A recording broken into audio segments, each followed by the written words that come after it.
Assalamualaikum warahmatullahi wabarakatuh. Selamat pagi anak-anak. Bagaimana kabarnya hari ini? Semoga kita selalu diberikan kesehatan oleh Allah. Baiklah, sebelum kita memulai pelajaran pada hari ini, marilah kita berdoa. Berdoa dimulai. Berdoa selesai. Baiklah, pada hari ini Bapak akan menjelaskan kepada kalian tentang buku tema 3, peduli terhadap makhluk hidup, subtema 1, yaitu hewan dan tumbuhan di lingkungan rumahku. Baiklah anak-anak, sebelumnya Bapak ingin bertanya kepada kalian, apa makanan pokok yang ada di Indonesia yang sering kita makan sehari-hari? Itu adalah beras atau nasi. Ya, betul. Nasi adalah makanan pokok bangsa Indonesia. Sebagian besar masyarakat Indonesia mengkonsumsi nasi sebagai bahan pokok atau makanan pokok. Apakah kamu tahu bahwa nasi berasal dari beras dan beras berasal dari padi? Mari Bapak akan menjelaskan kepada kalian cara pertumbuhan padi hingga bisa menjadi beras. Padi adalah tanaman yang sangat penting di Indonesia. Padi menghasilkan beras, banyak penduduk Indonesia yang mengkonsumsinya. Padi dapat tumbuh di daerah panas dengan curah hujan yang tinggi. Daerah utama penghasil padi adalah Jawa Barat, Jawa Timur, Jawa Tengah, Sulawesi Selatan, dan Sumatera Utara.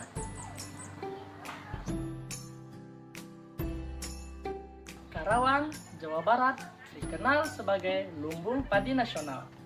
Pertumbuhan padi dibagi menjadi 3 tahapan besar. Pertama-tama, benih atau biji padi dimasukkan ke dalam karung goni dan direndam 1 malam di dalam air yang mengalir, supaya perkecambahan benih terjadi bersamaan.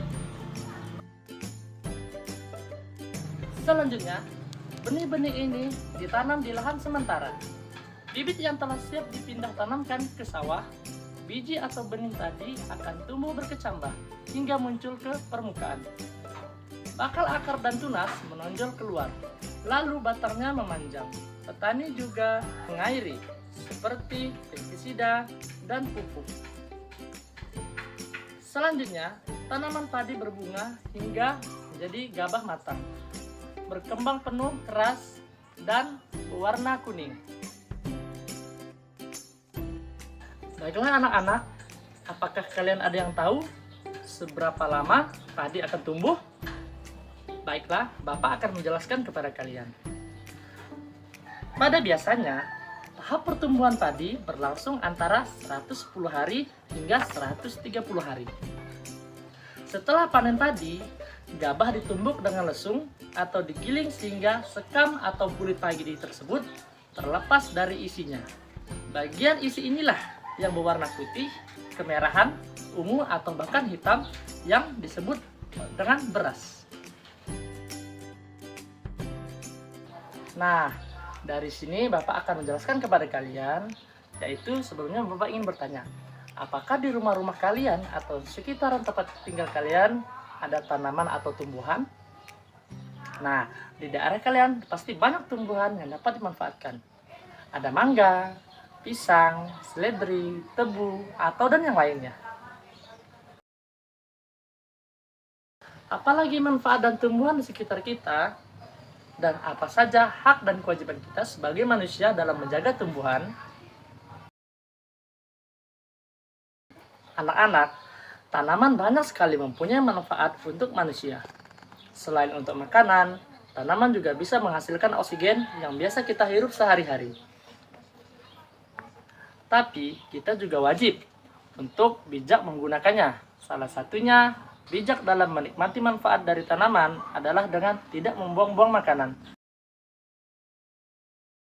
Baiklah anak-anak, sekarang Bapak akan memberikan tugas kepada kalian, yaitu tolong rincikan dan berikan contoh cara merawat tanaman dengan baik dan benar, dan tuliskan apa saja kewajiban dan hak kita sebagai manusia dalam memanfaatkan tumbuhan yang ada di sekitar kita.